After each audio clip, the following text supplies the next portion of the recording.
그 집, 혹시 전세 살아요? 고급 한정식 집에서 울려 퍼진 차가운 조롱. 예비 시어머니 미자의 입가에는 비웃음이 가득했습니다. 어디서 근본도 없는 시장바닥 장사꾼 딸을 며느리로 들여? 거지 근성도 정도껏 해야지. 상견례 자리에서 쏟아진 인격 모독. 그 순간이었습니다.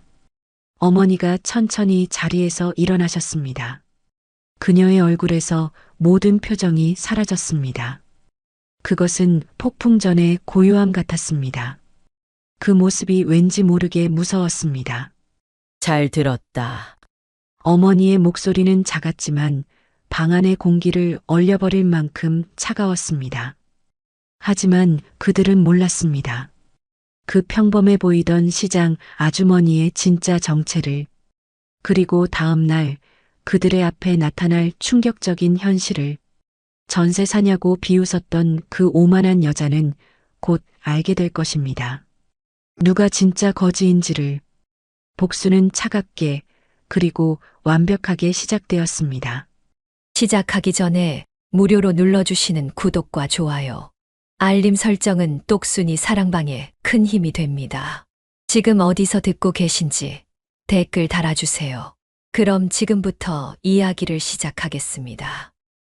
서울의 구도심, 재개발 소문만 무성하고 10년째 삽 한 번 뜨지 않은 낡은 주택가. 그곳에 시간이 멈춘 듯한 오래된 2층 양옥집이 있었습니다. 대문은 칠이 벗겨져 군데군데 녹이 슬었지만 마당만큼은 먼지 하나 없이 정갈하게 쓸려 있었습니다. 그곳이 바로 저 지민과 어머니 옥분 여사의 보금자리였습니다. 그날 아침 새벽 5시, 옥분 여사는 언제나 그랬듯 가장 먼저 눈을 떴습니다. 평소보다 1시간이나 일찍 잠에서 깨신 것입니다. 에휴, 오늘이 바로 그날이구나. 내 딸이 저런 놈한테 시집을 가겠다고.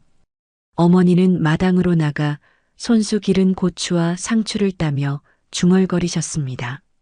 서리빨이 내린 찬 새벽 공기가 어머니의 거친 손을 훑고 지나갔습니다. 30년을 시장 바닥에서 억척같이 살아온 그 손은 추위 따위는 아무것도 아니었습니다. 지민이 녀석, 저렇게 떨어서야 어디 쓸 것인가. 내가 키울 때 너무 곱게만 키웠나? 아, 이 나이에 속 썩이기는. 어머니는 한숨을 푹 쉬며 고개를 저었습니다. 지난 3년 동안 딸이 가져온 남자를 관찰해온 결과 어머니의 결론은 뻔했습니다.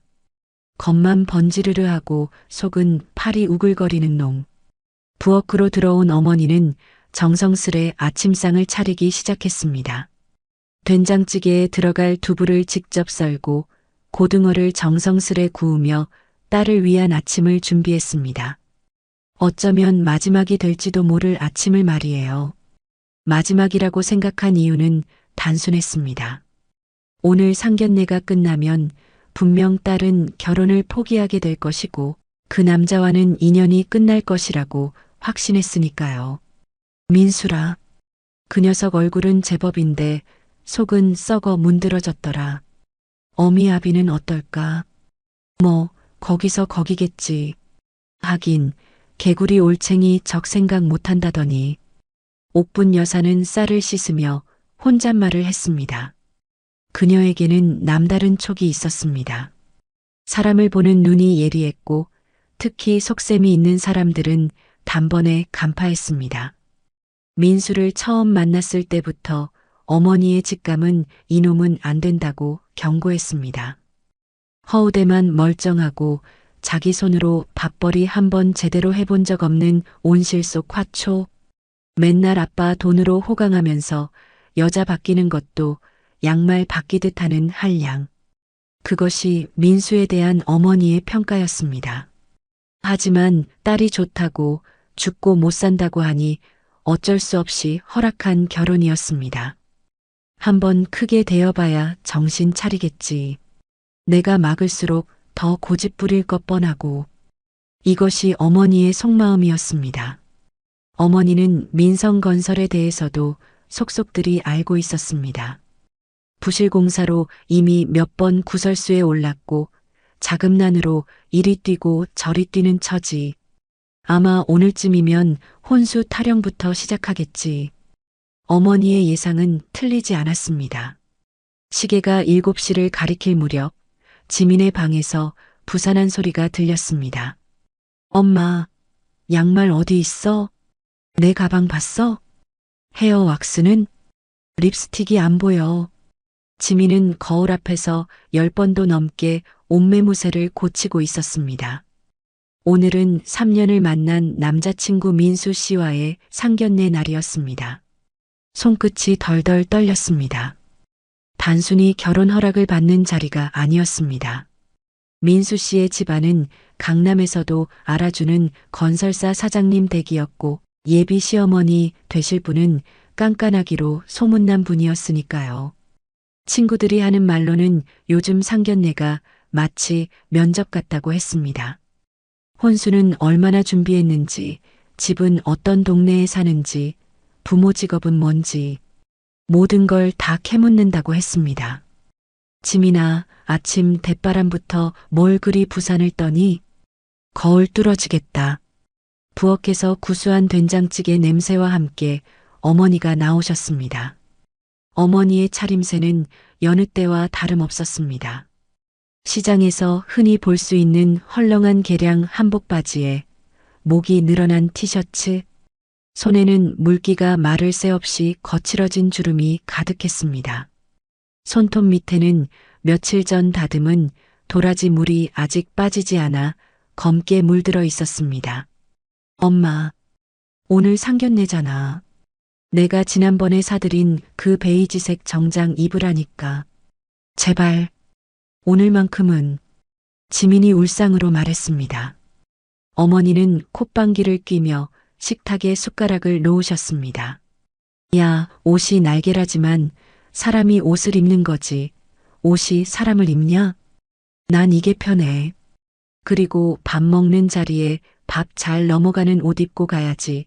꽉 끼는 거 입고 체하면 누가 책임져? 돈 주고 산 옷을 왜 안 입냐고? 입어봤는데 답답해 죽겠더라. 그래도 민수 씨 어머님이 워낙 격식 따지는 분이라서 그래. 엄마 무시당할까봐 그러지. 혹시라도 우리가 촌스럽다고 생각하시면 어떡해. 어머니는 찌개 한 숟가락을 뜨며 무심하게 대답하셨습니다. 무시? 누가 감히 누굴 무시해? 내가 도둑질을 했냐? 남의 눈에 피눈물을 내기를 했냐? 내 돈 벌어 내 새끼 밥 먹이고 공부시켰으면 그게 제일 떳떳한 거야. 쓸데없는 소리 말고 밥이나 먹어. 지민이 계속 조르자 어머니는 젓가락을 탁 내려놨습니다. 야, 지민아, 너 그러는 거 보니까 딱 알겠다. 네가 그 집안 사람들한테 기죽어 있구나? 그럼 안 돼. 우리가 뭐가 부족해서? 어머니의 목소리에는 단호함이 배어 있었습니다. 사람이 사람 앞에서 주눅 들고 기어 들어가는 꼴로 사는 게 아니야. 당당하게 살아야 하는 거지. 그래야 상대방도 우리를 존중하는 법이야. 네가 그렇게 쪼그라들어 있으면 저쪽에서 더 만만하게 본다. 어머니의 고집을 꺾을 수는 없었습니다. 사실 옥분 여사는 이 결혼이 처음부터 탐탁지 않았습니다. 게다가 그 집안 민성건설이라는 곳의 평판이 그리 좋지 않다는 소문도 어머니의 귀에는 거슬렸습니다. 부실공사의 먹튀까지. 저런 회사가 언제까지 버틸까? 벌써 어음이 몇 번째 부도 났다던데. 어머니는 이미 민성건설의 속사정을 꿰뚫어 보고 있었습니다. 시장에서 만나는 사람들 중에는 건설업계 사람들도 많았고 그들의 입을 통해 들려오는 소문들은 하나같이 좋지 않았습니다. 겉으로만 폼나게 사는데 실속이 없다. 곧 망할 거다. 그런 소문들이었습니다. 식사를 마친 후 지민은 마지못해 준비를 마쳤습니다. 어머니는 결국 평소 입던 편한 옷 그대로 나서셨습니다. 모녀는 택시를 타고 약속 장소로 향했습니다. 강을 건너 강남으로 넘어가는 동안 창밖의 풍경은 점점 화려해졌습니다. 높게 솟은 빌딩 숲, 번쩍이는 외제차들. 지민은 점점 위축되어 제 무릎 위에 놓인 어머니의 투박한 손만 만지작거렸습니다. 엄마, 혹시라도 그쪽에서 기분 나쁜 말해도 오늘만 좀 참아줘. 민수 씨가 중간에서 잘하겠대. 그리고 혼수 이야기 나와도 놀라지 마. 어머니는 창밖을 보던 시선을 거두고 딸을 빤히 바라보셨습니다. 그 눈빛은 형형하게 빛나고 있었습니다. 마치 모든 것을 꿰뚫어 보는 듯한 그 눈빛. 지민아, 네가 좋다면 엄마는 다 참을 수 있다. 내 자존심 같은 건 개나 줘도 돼. 하지만 말이다. 만약에, 아주 만약에 그 사람들이 너를, 내 귀한 딸을 조금이라도 하찮게 여긴다면 그건 못 참는다. 어머니의 목소리는 낮았지만 단단했습니다. 그때 민수에게서 문자가 왔습니다. 지민아, 도착했어?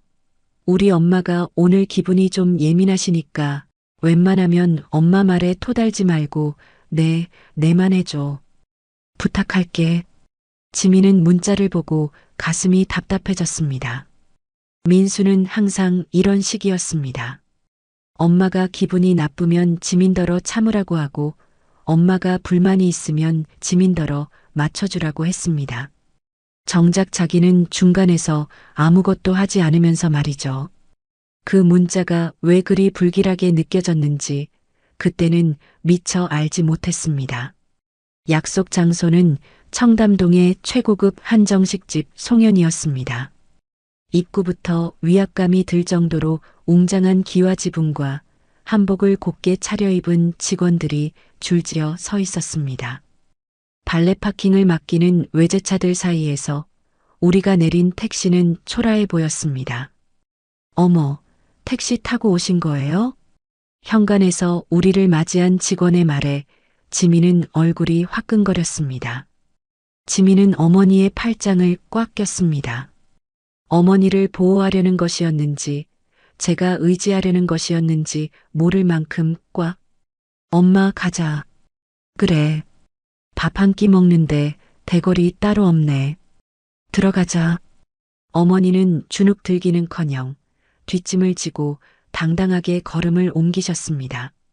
그 뒷모습이 왠지 모르게 거대해 보였습니다. 하지만 문을 열고 들어선 그 방 안에는 상상조차 하지 못한 수모가 기다리고 있었습니다. 그것도 지민이 평생 잊을 수 없을 만큼 치욕적이고 굴욕적인 수모가 말이죠. 어머니와 딸 두 사람의 인생을 송두리째 바꿔놓을 그 지독한 수모가 직원의 안내를 받아 들어간 별실 매화룸. 방 이름부터 고급스럽다며 자랑하는 직원의 말에 지민은 더욱 위축되었습니다. 한복을 곱게 차려입은 직원이 정중하게 인사를 했습니다. 안녕하세요. 오늘 상견례 자리 마련해 주신 박 사장님 가족분들께서 먼저 도착하셨습니다. 이쪽으로 안내해 드리겠습니다. 문을 열자 은은한 향이 코끝을 스쳤습니다. 고급스러운 인테리어와 은은한 조명이 방 전체를 감싸고 있었습니다. 그 안에는 예비 시댁 식구들이 먼저 와 있었습니다. 민수와 그의 아버지 박 사장, 그리고 예비 시어머니인 미자가 앉아 있었습니다. 방 안에 들어서는 순간 숨이 턱 막히는 것 같았습니다. 공기 자체가 차갑고 무거웠습니다. 마치 법정에 들어서는 기분이었습니다. 미자는 그야말로 강남 사모님의 표본 같은 모습이었습니다. 머리부터 발끝까지 명품 로고가 박힌 옷으로 휘감고 있었습니다. 손가락마다 굵은 보석 반지가 조명 아래서 번쩍였습니다. 목에는 진주 목걸이, 귀에는 다이아몬드 귀걸이, 온몸이 보석 박물관 같았습니다.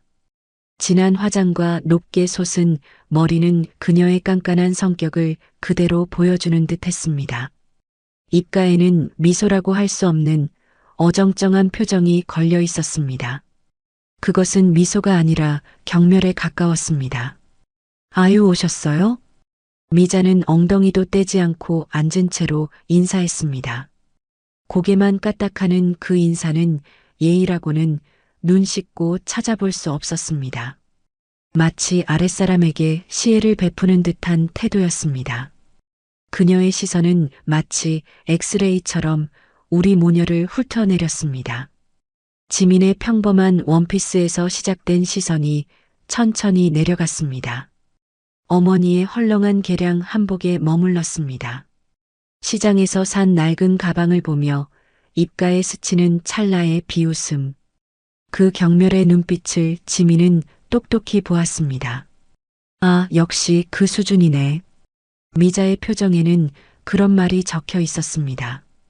박 사장은 겉보기에는 점잖아 보였지만 눈빛은 싸늘했습니다. 정장은 말쑥하게 차려입었지만 어딘지 모르게 조급함이 느껴졌습니다. 손가락으로 테이블을 톡톡 두드리는 것이 불안함을 드러내고 있었습니다. 민수가 황급히 일어나 자리를 권했습니다. 어머님, 오시느라 고생하셨죠? 차가 많이 막혔을 텐데. 여기 상석으로 앉으세요.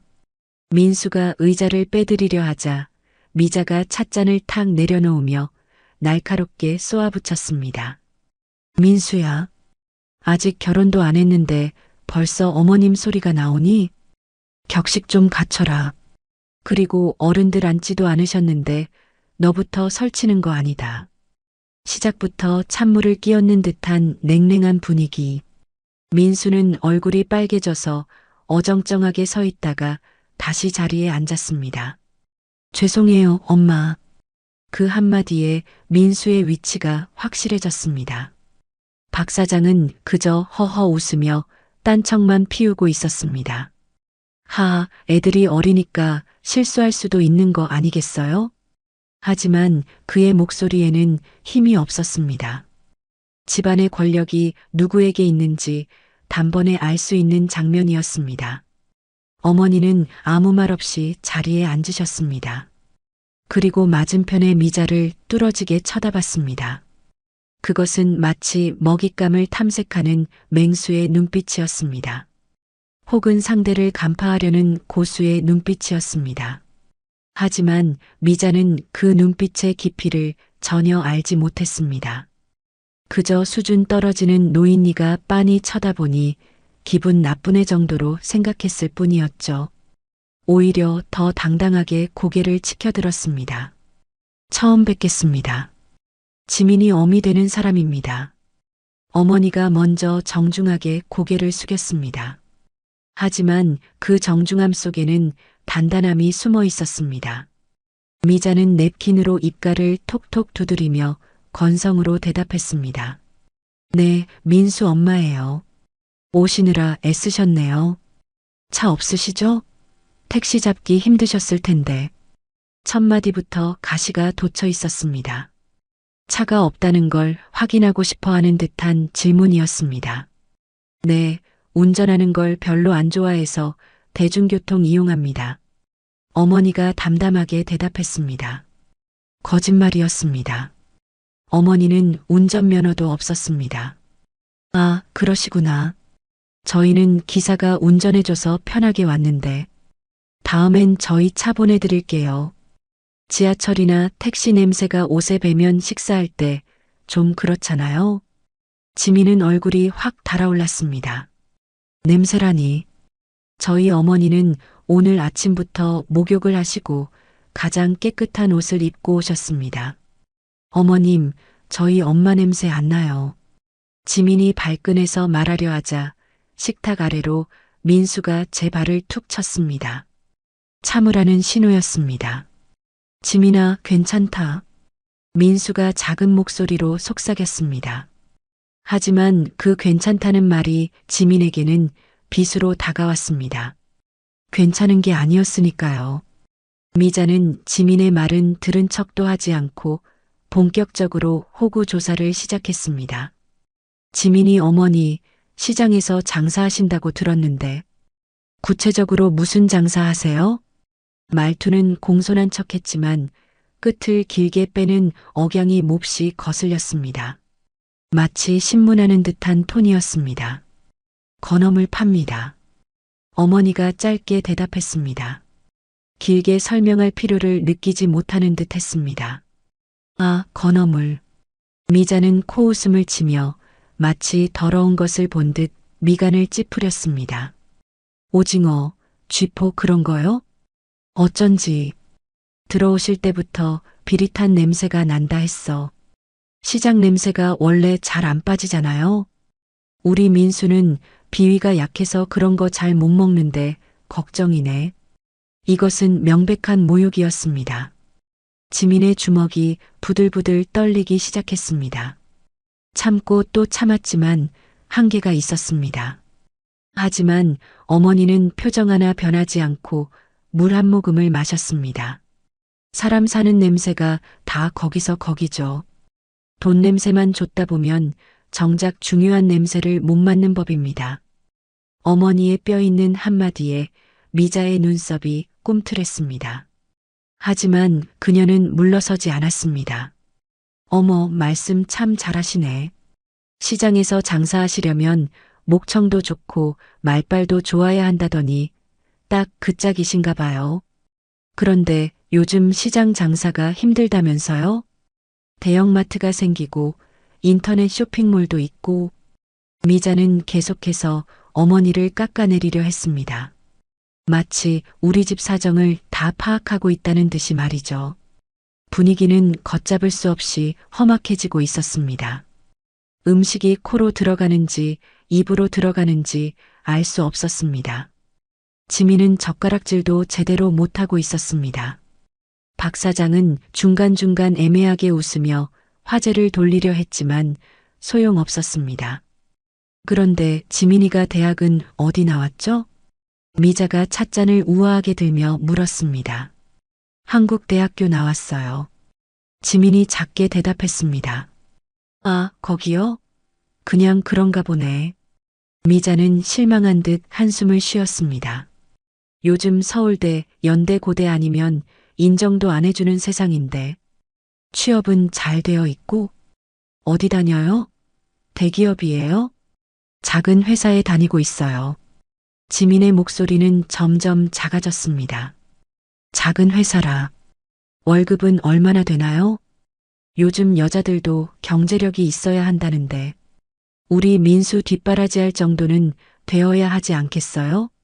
미자의 질문 공세가 계속되었습니다. 하나하나가 우리의 경제적 상황을 떠보는 질문들이었습니다. 마치 면접관이 지원자를 심사하는 듯한 분위기였습니다. 어머니는 지민이 작아지는 모습을 지켜보며 주먹을 꽉 쥐고 계셨습니다.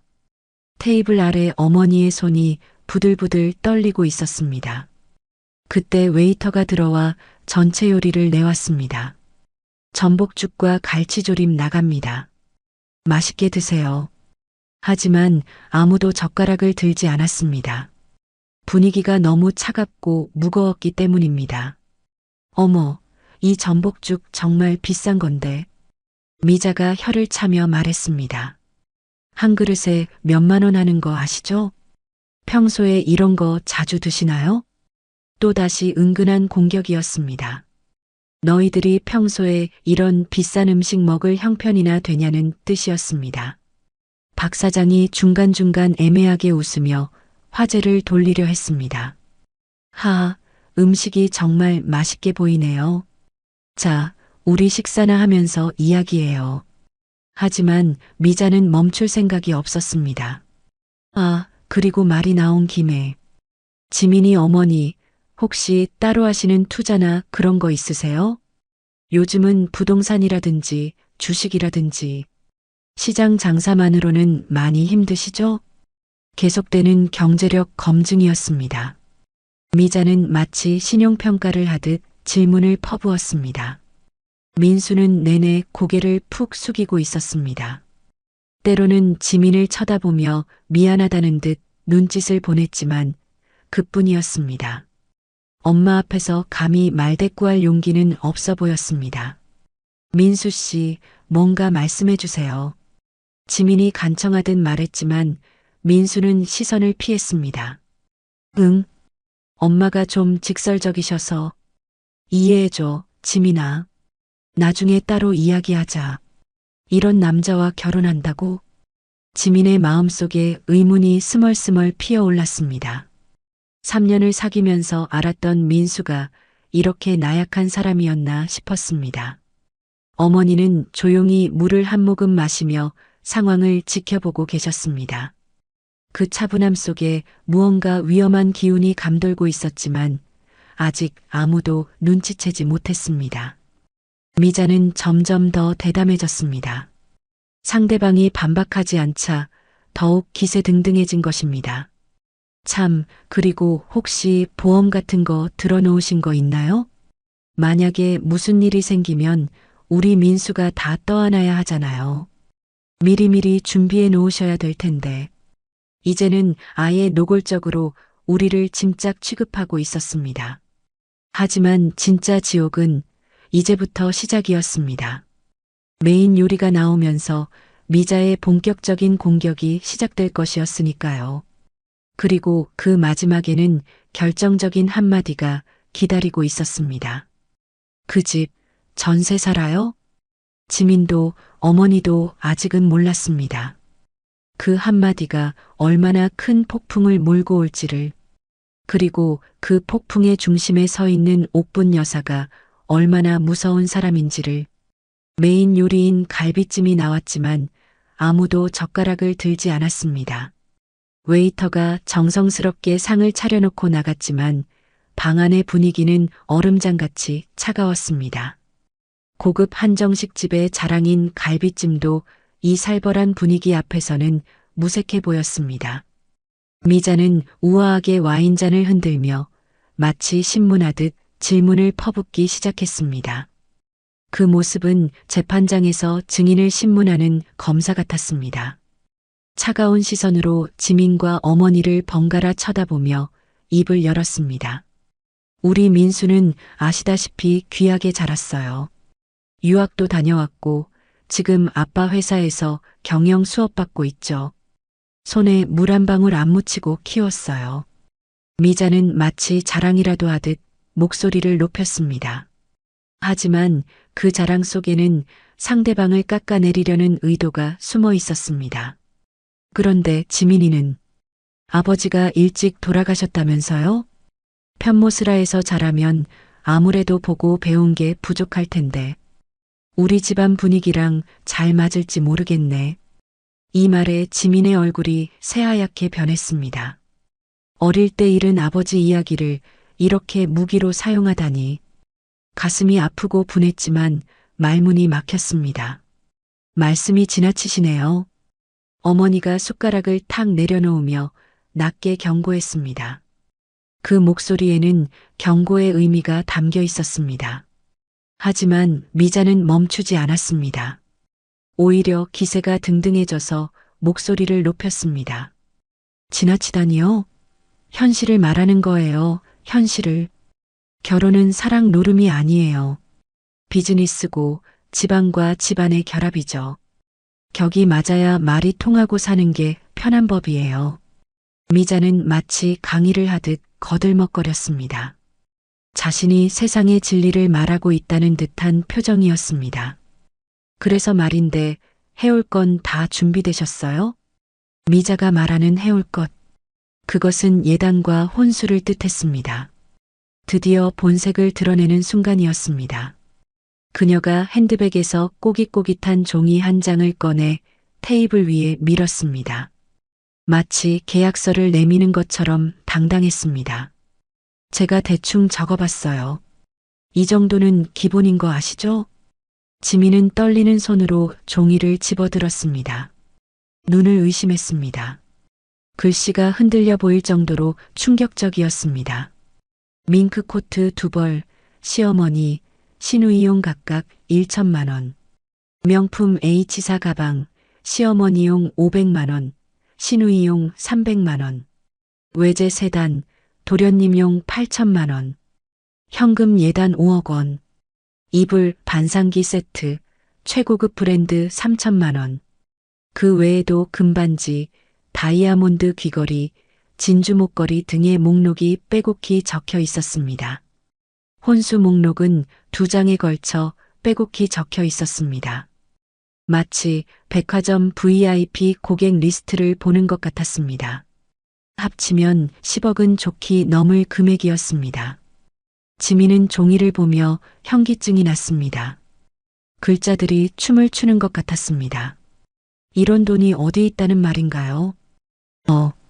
어머님, 이건 저희 형편의 무리예요. 민수 씨랑은 간소하게 하기로 이야기 다 끝났는데요. 지민이 떨리는 목소리로 말했습니다. 목록을 보는 순간 현실감이 사라졌습니다. 이런 돈을 어디서 구한다는 말인가요? 평생 모아도 어려운 금액이었습니다. 박 사장이 당황하며 끼어들었습니다. 여보, 좀 그래. 첫 만남인데 액수가 좀.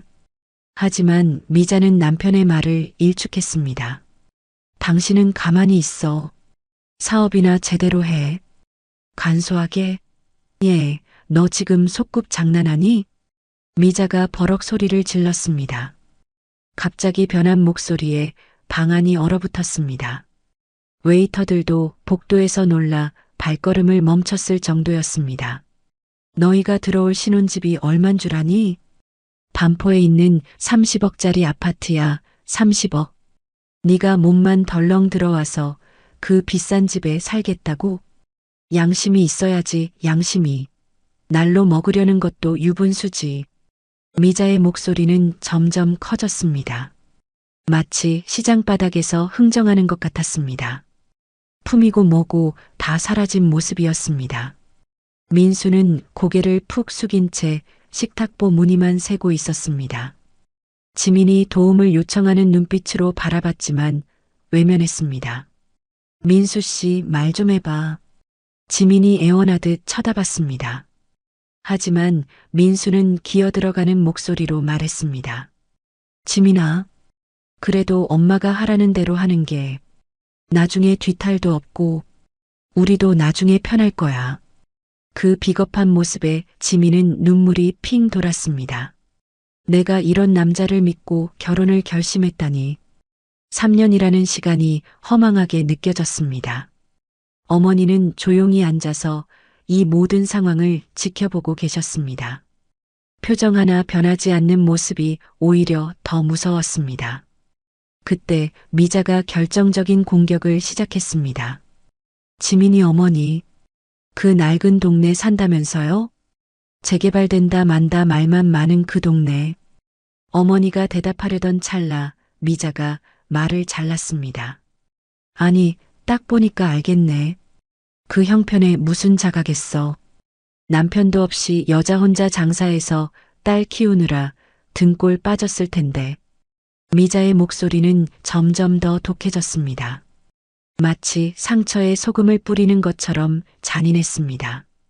박 사장도 이때는 뭔가 잘못되고 있다는 걸 느꼈는지 말렸습니다. 여보, 너무 그러지 마. 오늘은 좋은 날인데.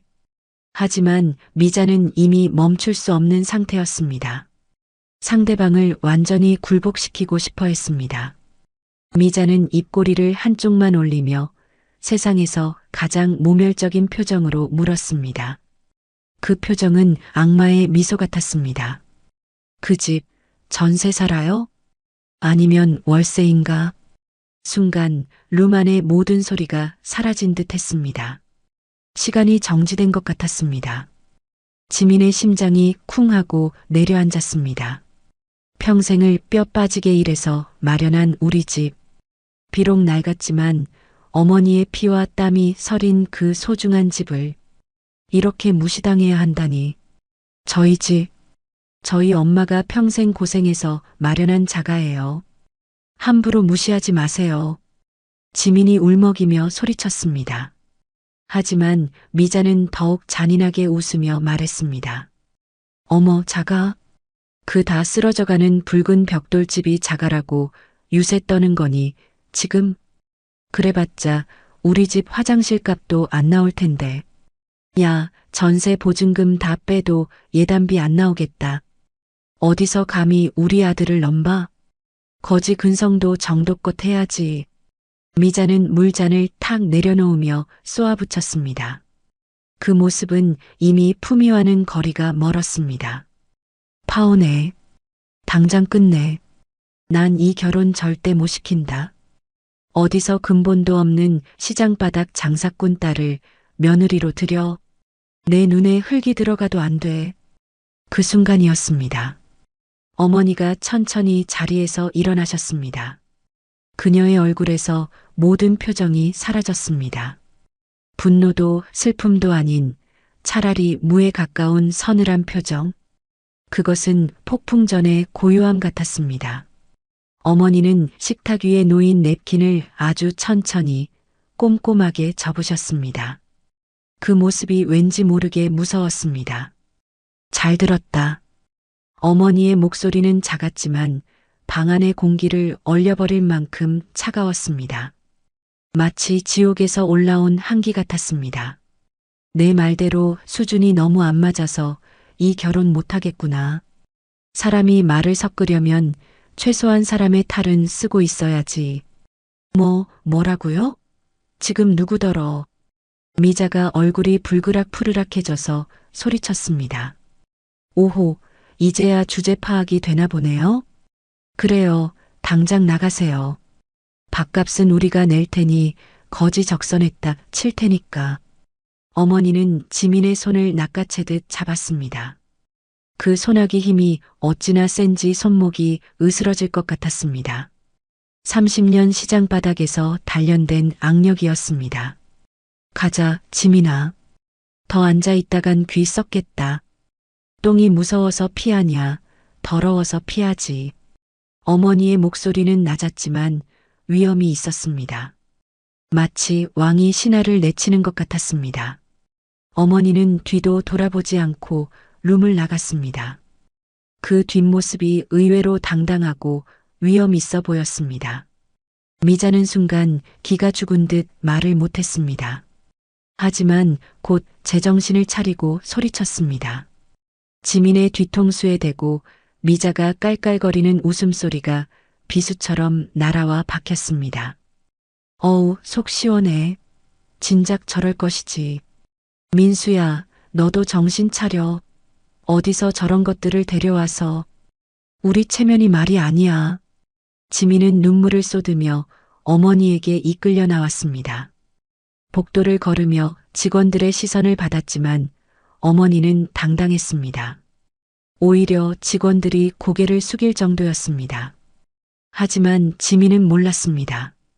맞잡은 어머니의 손이 분노로 얼마나 뜨겁게 떨리고 있었는지를, 그 떨림 속에 숨겨진 거대한 힘이 무엇인지를, 그리고 그 떨림이 곧 거대한 쓰나미가 되어 미자의 집안을 뿌리째 뽑아버릴 것임을, 어머니의 진짜 정체를 그들이 알게 될 날이 바로 내일이라는 것을, 미자가 무시했던 그 시장바닥 장사꾼이 사실은 그들이 상상할 수도 없는 거대한 존재라는 것을, 그리고 오늘의 모욕이 얼마나 치명적인 실수였는지를. 택시에 올라탄 어머니의 눈빛은 차가웠습니다. 마치 사냥감을 노리는 맹수의 눈빛처럼 날카로웠습니다. 복수는 이미 시작되었습니다. 집으로 돌아오는 택시 안, 지민은 소리 죽여 울었습니다. 택시 기사님의 백미러로 보이는 눈치가 보였지만 터져나오는 울음을 멈출 수가 없었습니다. 하염없이 흘러내리는 눈물이 원피스를 적셨습니다. 택시 기사분이 조심스럽게 티슈를 뒤로 내밀어 주셨습니다. 아가씨, 괜찮으세요? 무슨 일이라도. 엄마, 미안해. 내가 미안해. 나 때문에 엄마가 이런 수모를. 내가 그 남자를 잘못 봤어. 3년 동안 뭘 본 거지. 지민의 목소리는 울음 때문에 떨리고 있었습니다. 가슴이 찢어질 것 같이 아팠습니다. 3년이라는 시간이 한순간에 무너져 내렸습니다. 그동안 민수에게 느꼈던 사랑도, 결혼에 대한 설렘도 모든 게 거짓말 같았습니다. 거지 근성이라는 그 여자의 말이 계속 귓가에 맴돌았습니다. 어머니는 아무 말씀 없이 창밖만 바라보셨습니다. 스쳐 지나가는 한강의 야경을 바라보는 어머니의 눈빛은 지민이 한 번도 본 적 없는 낯선 것이었습니다. 그것은 슬픔이 아니었습니다. 분노도 아니었습니다. 그것은 명백한 살기였습니다. 차가우면서도 불타오르는 모순적인 감정이었습니다. 택시기사가 조심스럽게 물었습니다. 혹시 무슨 안 좋은 일이라도 있으셨나요? 뒤에서 우시는 소리가. 어머니가 간단히 대답했습니다. 괜찮습니다. 조용히 가주세요. 그 목소리는 평소와 달랐습니다. 낮고 차갑고 단단했습니다. 무언가 결심을 굳힌 사람의 목소리였습니다. 집에 도착하자마자 지민은 방으로 들어가 이불을 뒤집어 쓰고 오열했습니다. 베개에 얼굴을 묻고 소리내어 울었습니다. 왜 사람이 사람을 이렇게 무시할 수 있지? 우리가 뭘 잘못했다고. 어머니는 부엌으로 가서 냉수 한 사발을 벌컥벌컥 들이키셨습니다. 찬물이 목구멍을 타고 내려가면서 열을 식혔습니다. 하지만 가슴속 불은 더욱 타오르고 있었습니다. 감히 내 딸을 전세 사냐고? 거지 근성이라고? 어머니는 컵을 싱크대에 탁 내려놨습니다. 그리고는 안방으로 들어가 문을 잠그셨습니다. 안방 구석, 어머니가 시집올 때 가져왔다는 낡은 자개장. 겉보기에는 평범한 전통 가구였습니다. 하지만 그 안에는 아무도 모르는 비밀이 숨어 있었습니다. 어머니는 자개장 가장 아래 칸에 숨겨둔 비밀 금고를 여셨습니다. 익숙한 손놀림으로 비밀번호를 눌렀습니다. 1975년 남편이 돌아가신 해, 철컥하는 둔탁한 소리와 함께 문이 열렸습니다. 그 안에는 현금 다발이 들어있지 않았습니다. 대신 누런 서류 봉투들이 빽빽하게 꽂혀 있었습니다. 각 봉투에는 깔끔한 글씨로 라벨이 붙어 있었습니다. 강남구 부동산 한 권, 주식 포트폴리오, 현재 가치, 채권 및 어음 보유 현황. 어머니는 그중 하나를 꺼내 펼쳤습니다. 서류를 보며 차가운 미소를 지으셨습니다. 강남구 논현동 빌딩 대지 300평, 소유주 박옥분. 강남구 청담동 상가 건물 지하 1층에서 지상 5층, 소유주 박옥분. 서초구 반포동 아파트 단지 조합원, 지분 15세 대분. 민성건설 발행 1차 부도 어음 매입 증서, 채권액 50억. 민성건설 발행 2차 회사채 매입 증서, 채권액 30억. S전자 주식 보유 현황, 3만 주, 현재 가치 100억. K전자 주식 보유 현황, 2만 주, 현재 가치 50억. 네이버 주식 보유 현황, 5천 주, 현재 가치 20억. 그렇습니다. 옥분 여사는 단순한 건어물 장수가 아니었습니다. 그것은 완벽한 위장이었습니다. 젊은 시절 25세 남편을 잃고 혼자 남은 어머니는 절망에 빠졌습니다. 하지만 포기하지 않았습니다. 시장 바닥에서 억척같이 돈을 벌면서도 그녀에게는 남다른 촉이 있었습니다. 1980년대 남들이 강남은 너무 멀다며 거들떠보지 않던 땅을 샀습니다. 1990년대 아무도 주목하지 않던 IT 주식에 투자했습니다. IMF 때는 헐값에 나온 빌딩들을 주워 담았습니다. 재개발 소문이 나기 몇 년 전부터 미리 해당 지역 부동산을 매입했습니다. 남들이 욕심낼 때 팔고 남들이 무서워할 때 사라. 이것이 어머니의 투자 철학이었습니다. 40년 동안 한 번도 큰 손실을 본 적이 없었습니다. 동물적인 감각으로 투자의 맥을 짚어온 강남 복부인들도 혀를 내두르는 소위 현금왕. 그것이 바로 지민의 어머니 옥분 여사의 진짜 정체였습니다. 30억짜리 아파트라. 거지 근성이라. 어머니의 입이 비틀렸습니다. 그녀의 재산은 미자의 집안 따위는 발톱의 때만큼도 안 될 정도로 어마어마했습니다. 하지만 어머니는 지민을 평범하게 돈의 무서움을 알며 겸손하게 키우고 싶어서 철저히 그 사실을 숨겨왔던 것입니다. 오직 낡은 옷과 거친 손으로 자신을 위장한 채 매일 새벽같이 일어나 시장에 나가는 평범한 장사꾼으로 감히 내 딸을 울려 전세 사냐고 거지라고. 어머니의 목소리는 점점 낮아졌습니다. 하지만 그 낮은 목소리에는 무서운 분노가 담겨 있었습니다.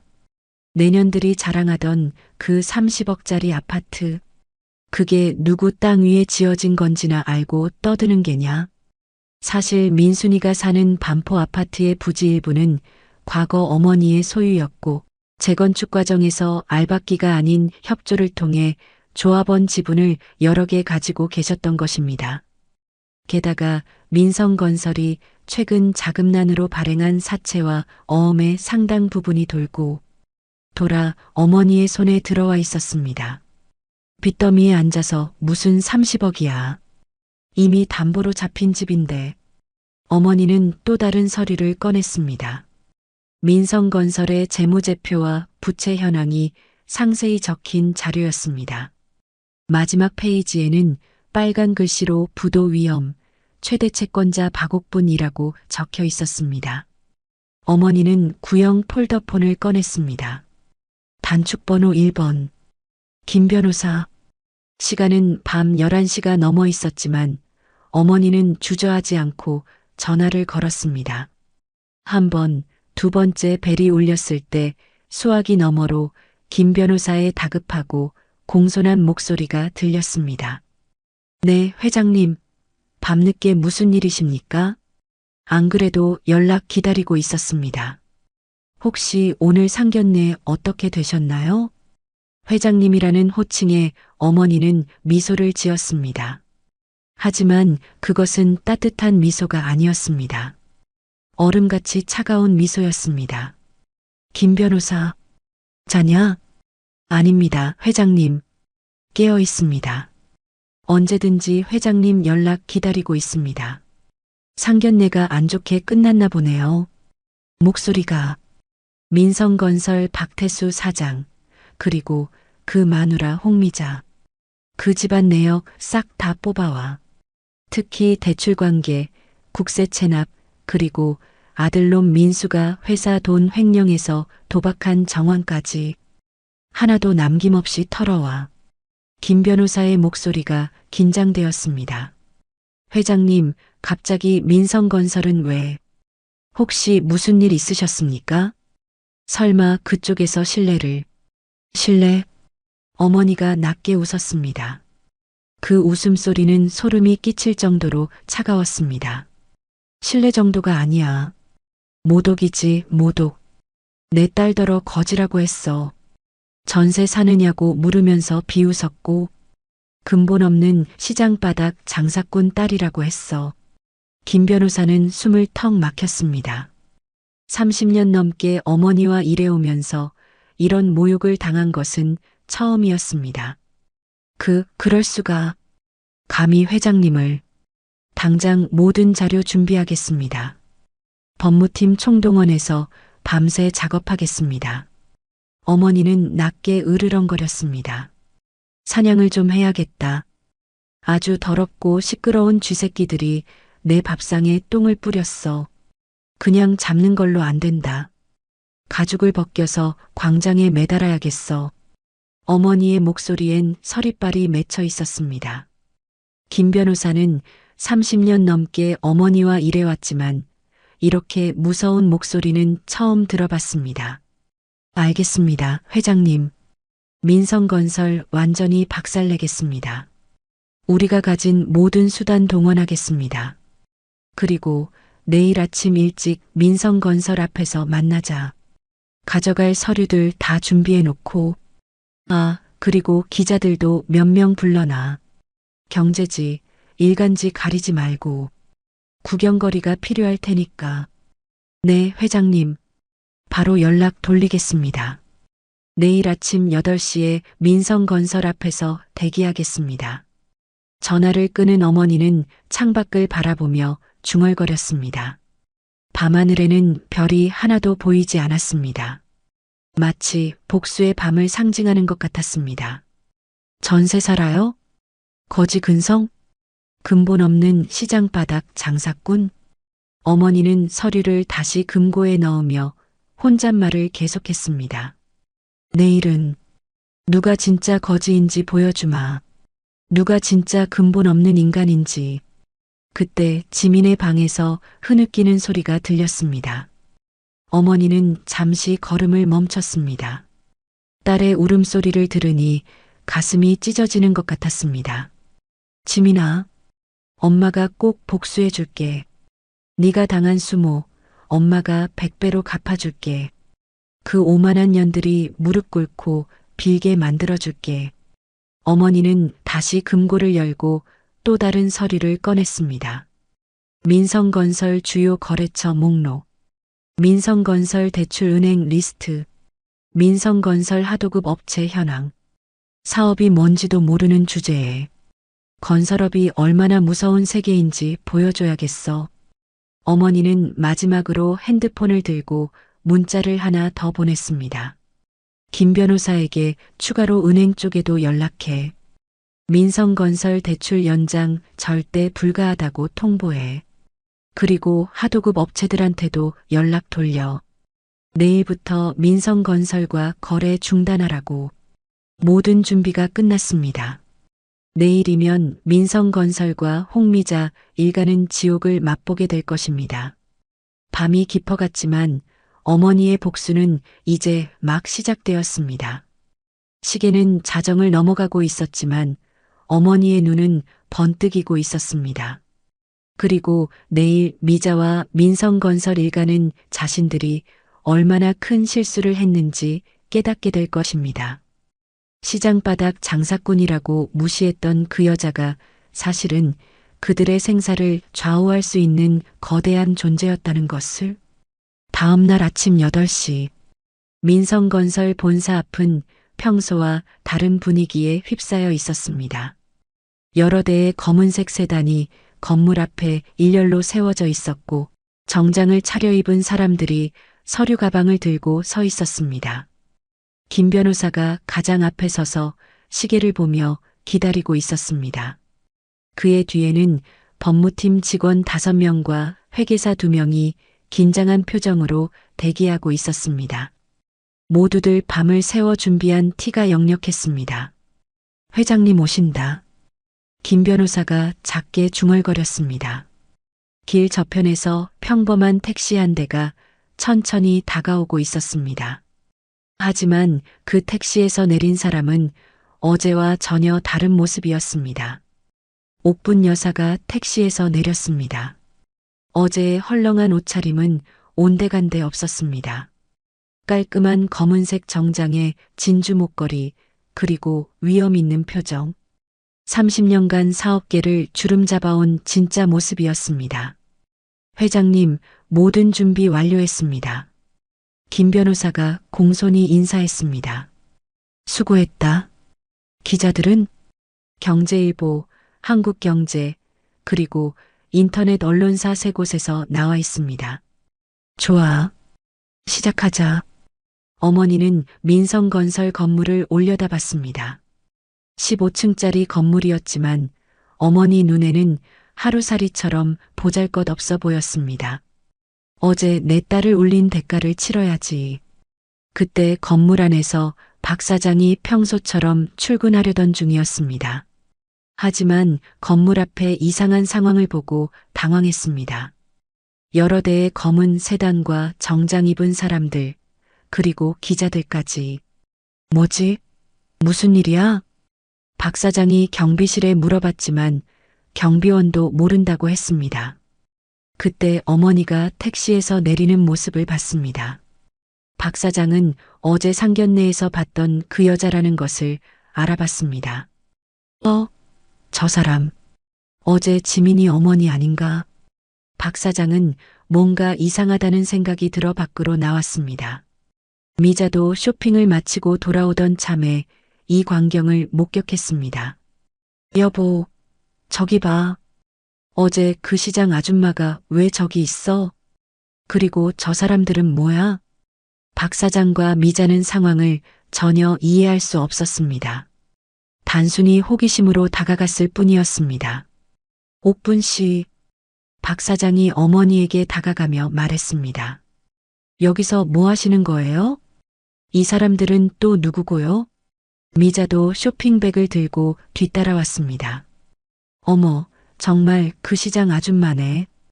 여기서 뭘 하는 거야? 미자는 여전히 어제의 거만한 태도를 유지하고 있었습니다. 어머니의 달라진 차림새를 보고도 여전히 무시하고 있었습니다. 옷은 좀 차려입었네? 혹시 사과하러 온 거야? 그럼 그렇지. 어제 너무 나갔다고 생각했어. 박 사장도 어머니를 우습게 봤습니다. 그런데 저 사람들은 뭐예요?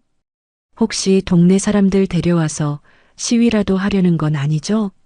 여기가 무슨 시장 바닥인 줄 아시나? 미자가 킥킥 웃었습니다. 그러게요. 무슨 깡패들이라도 고용한 건가? 돈도 없으면서 허세는. 아, 맞다. 어제 울면서 나간 지민이는 어디 있어요? 설마 아직도 울고 있는 건 아니죠? 어머니는 그들의 조롱을 묵묵히 듣고 있었습니다. 주먹을 꽉 쥐고 있었지만 표정은 차분했습니다. 오히려 입가에 미소가 번졌습니다. 그래, 계속 말해봐. 어머니가 조용히 말했습니다. 더 하고 싶은 말 없나? 미자는 어머니의 여유로운 태도가 거슬렸습니다. 뭘 잘난 체 하는 거야? 어제 거지 취급당해 놓고도 아직도 정신 못 차렸어? 맞아요. 박 사장도 거들었습니다. 우리가 누군 줄 알고 여기까지 와서 소란을 피우는 거예요? 여기는 민성건설이에요. 알아요? 건설회사 사장이 누구 아무나 만나는 줄 아나? 미자가 고개를 치켜들었습니다. 어제 그 꼴 보고도 정신 못 차렸네. 어머니가 김 변호사를 돌아봤습니다. 김 변호사, 이 사람들에게 내가 누군지 알려줘. 미자가 비웃었습니다. 어머, 변호사까지 고용했네? 얼마나 주고 산 거야? 동네 법무사? 김 변호사가 정중히 명함을 꺼냈습니다. 안녕하십니까? 김앤파트너스 대표 변호사 김정수입니다. 박 사장의 얼굴이 굳어졌습니다. 김앤파트너스는 국내 최고 로펌 중 하나였습니다. 그리고 제가 모시는 분은 김 변호사가 어머니를 가리켰습니다. 대한그룹 박옥분 회장님입니다. 회장? 미자가 어이없다는 듯 웃었습니다. 뭘 회장? 시장 상인회 회장? 대한그룹 총수이십니다. 김 변호사가 차분히 설명했습니다. 대한민국 부동산업계 10위 안에 드는 기업의 총수십니다. 순간 분위기가 얼어붙었습니다. 박 사장과 미자의 얼굴에서 혈기가 쫙 빠졌습니다. 뭐라고요?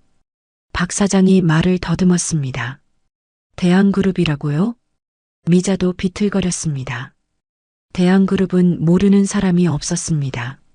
하지만 총수가 누구인지는 철저히 비밀이었던 것입니다. 거짓말이에요. 미자가 소리쳤습니다. 어제까지 시장에서 생선 팔던 사람이 갑자기 재벌? 말이 되는 소리를 해요. 어머니가 차가운 미소를 지었습니다.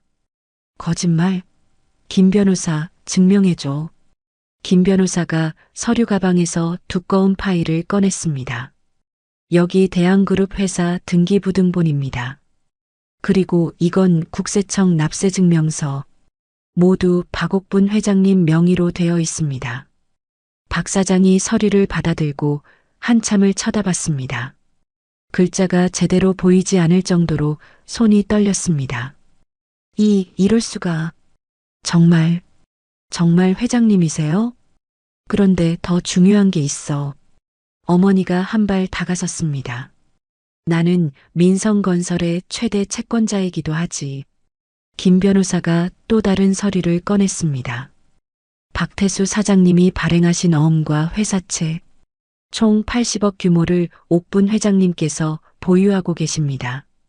박 사장이 주저앉을 뻔했습니다. 80억을 언제? 2019년 1차 어음 50억. 김 변호사가 차분히 읽어내렸습니다. 2021년 2차 회사채 30억. 모두 옥분 회장님 명의로 매입된 것입니다. 미자가 어머니에게 달려들려다가 경비원들에게 막혔습니다. 이건 사기예요. 함정이야. 계획된 거잖아요.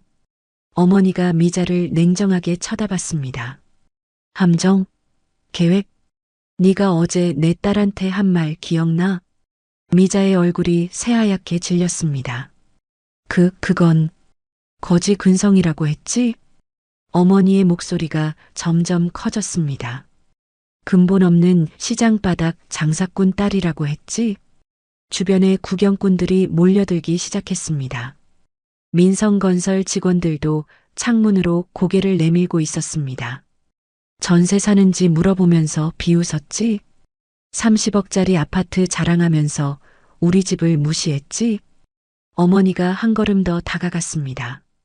그럼 이제 네가 대답해봐. 너희는 오늘부터 어디서 살 거냐? 김 변호사가 빨간 봉투를 내밀었습니다. 반포 아파트 강제 경매 개시 결정문입니다.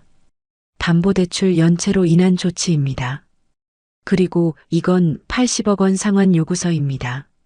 박 사장과 미자가 완전히 무너졌습니다. 어제까지만 해도 건설회사 사장의 아내로 거들먹거렸던 미자는 이제 길거리에서 대굴대굴 구르고 있었습니다. 회장님, 저희가 잘못했습니다. 박 사장이 무릎을 꿇었습니다. 미자도 어쩔 수 없이 바닥에 엎드렸습니다. 죄송해요. 정말 죄송해요. 몰랐어요. 정말 몰랐어요. 하지만 어머니의 마음은 이미 굳어 있었습니다. 몰랐다고? 그게 변명이 되나? 사람을 무시할 때는 상대가 누군지 알아보고 해야지. 기자들의 플래시가 터지고 있었습니다. 재벌 총수 상견례에서 모욕당해 복수 같은 기사 제목이 벌써 머릿속에 떠오르는 것 같았습니다. 한 기자가 마이크를 들이밀었습니다. 회장님, 어제 상견례에서 정확히 무슨 일이 있었습니까? 어머니가 당당하게 대답했습니다. 이 사람들이 제 딸을 거지라고 불렀습니다. 전세 사느냐고 비웃으면서 근본 없는 시장바닥 장사꾼 딸이라고 했죠. 기자들이 흥미진진하게 받아 적었습니다. 그래서 복수를 결심하신 건가요? 복수가 아니라 정당한 채권 회수입니다. 어머니가 미소를 지었습니다. 다만 상환 시기를 좀 앞당겼을 뿐이죠. 민성건설 직원들이 창문에 주르르 몰려 구경하고 있었습니다. 저게 우리 회사 최대 채권자라고? 회장님이 시장 아줌마한테 돈을 빌렸다고? 웅성웅성 소리가 들렸습니다. 미자가 바닥을 치며 울부짖었습니다. 이럴 수는 없어. 이건 사기야. 계획된 함정이라고. 어머니가 미자를 내려다보며 차가운 목소리로 말했습니다. 함정? 네가 입만 조금 조심했으면 아무 일도 없었을 텐데. 사람을 함부로 대하면 이런 일이 생기는 거야. 이게 바로 인과응보라는 거지. 구경꾼 중 한 아주머니가 혀를 찼습니다. 아이고, 사람을 봐서 무시를 하든가. 재벌 총수를 거지 취급했으니 저런 꼴 나는 거지. 또 다른 사람이 맞장구 쳤습니다. 그러게 말이야. 겉모습만 보고 판단하면 안 되는데. 저 아줌마 완전 자업자득이네. 어머니는 마지막으로 미자를 내려다보며 말했습니다. 어제 넌 내 딸더러 물었잖아. 전세 사냐고. 이제 내가 묻는다. 너는 오늘부터 어디서 살 거냐? 그 말을 남기고 어머니는 당당히 걸어갔습니다. 뒤에서는 박 사장과 미자의 울음소리가 들렸지만 어머니는 돌아보지 않았습니다. 복수는 이제 막 시작되었을 뿐이었습니다. 오후 2시 옥분 여사가 집에 돌아왔습니다. 지민은 여전히 방에서 울고 있었습니다. 어제부터 거의 아무것도 먹지 못해 얼굴이 창백했습니다. 지민아, 나왔어. 어머니의 부르는 소리에 지민이 나왔습니다.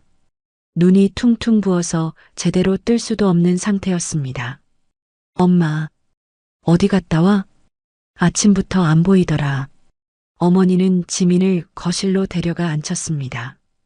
그리고 차분한 목소리로 말을 시작했습니다. 지민아, 엄마가 할 말이 있다. 지민이 고개를 들었습니다. 어머니의 표정이 평소와 달랐습니다. 무언가 중대한 이야기를 하려는 듯 보였습니다. 사실 엄마가 너한테 숨긴 게 있어. 숨긴 게? 엄마는 시장에서 건어물만 파는 사람이 아니야. 어머니가 천천히 말했습니다. 대한그룹이라고 들어봤니? 지민의 눈이 커졌습니다. 대한그룹? 그 유명한 대기업? TV에서 맨날 나오는 그 회사? 건물만 해도 수십 개 있다던. 그래, 그 회사가 엄마 거야.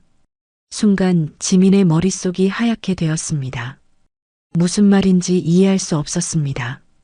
현실감이 전혀 느껴지지 않았습니다. 엄마, 무슨 소리야? 대한그룹이 엄마 거라니. 그럴 리가. 그럼 우리가 가난하다고 생각했는데. 지민이 고개를 절레절레 흔들었습니다. 아직도 믿을 수 없다는 표정이었습니다. 어머니가 안방에서 서류 봉투를 가져왔습니다. 그리고 하나씩 지민에게 보여주었습니다. 첫 번째 서류를 펼치자 대한그룹 대표이사 박옥분이라는 글자가 보였습니다. 이게 다 엄마 재산이야. 강남 빌딩들, 주식, 그리고 지민이 서류를 보며 입을 다물지 못했습니다. 천문학적인 숫자들이 적혀 있었습니다. 5천억, 1조. 숫자가 너무 커서 계산도 되지 않았습니다. 그럼 엄마는 진짜 재벌이었던 거야? 왜 지금까지 숨겼어? 어머니가 지민의 손을 잡았습니다. 네가 평범하게 자라길 바라서, 돈의 무서움을 알고 겸손한 사람이 되길 바라서, 네가 돈 때문에 이상한 사람들한테 이용당하지 않길 바라서. 지민은 눈물이 또 났습니다.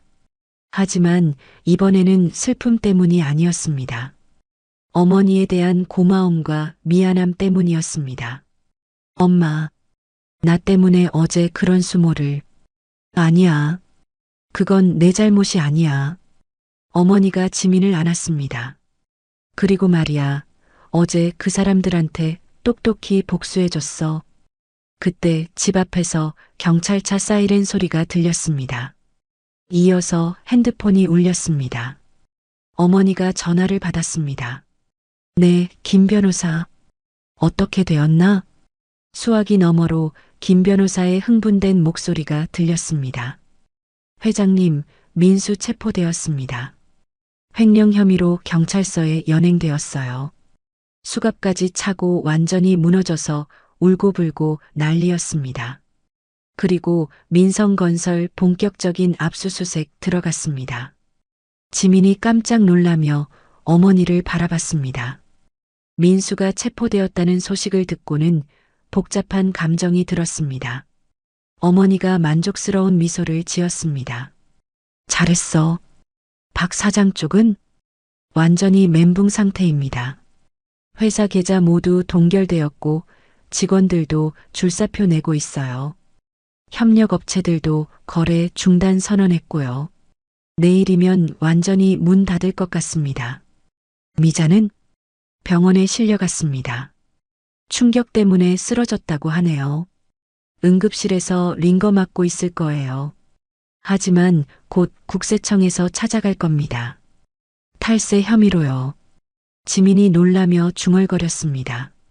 하루 만에 이렇게 될 수가 있어? 어제까지만 해도 건설회사 사장이었는데. 어머니는 전화를 끊고 지민을 바라봤습니다. 들었지? 이제 그 사람들은 더 이상 우리를 괴롭힐 수 없어. 지민이 어머니를 바라보며 말했습니다. 엄마, 너무 심한 거 아니야? 사람이 완전히 망하잖아. 어머니의 표정이 다시 차가워졌습니다. 심해? 그 사람들이 어제 너한테 한 짓은 심하지 않고? 거지라고 부르고 근본 없다고 모욕한 건 심하지 않고? 지민이 고개를 숙였습니다. 그건 그렇지만 지민아, 세상에는 사람을 사람으로 보지 않는 인간들이 있어. 어머니가 단호하게 말했습니다. 그런 인간들한테 관대함을 베풀면 더 큰 악을 키우는 거야. 어제 내가 참았다면 그 사람들은 평생 다른 사람들도 그렇게 무시했을 거야. 그때 뉴스가 나오기 시작했습니다. 민성건설 횡령 스캔들, 회장 아들 긴급 체포, 대한그룹 박옥분 회장, 상견례 모욕 사건으로 복수. TV에서는 민수가 수갑을 찬 채 연행되는 모습이 나왔습니다. 평소에 당당한 모습은 온데간데 없고 고개를 숙인 채 기자들의 질문을 피하고 있었습니다. 민수 씨, 횡령 사실을 인정하십니까? 카지노에서 잃은 돈이 얼마나 됩니까? 박 사장은 기자들에게 둘러싸여 고개를 푹 숙이고 있었습니다. 죄송합니다. 저희가 잘못했습니다. 목소리가 떨리고 있었습니다. 대한그룹 측은 민성건설에 대한 80억 원 상환 요구와 함께 앵커가 계속해서 뉴스를 전했습니다. 어제 상견례 자리에서 대한그룹 박옥분 회장의 따님을 모욕한 사건이 발단이 되었는데요. 현재 민성건설은 사실상 파산 상태에 이르렀습니다. 지민이 TV를 보며 복잡한 표정을 지었습니다.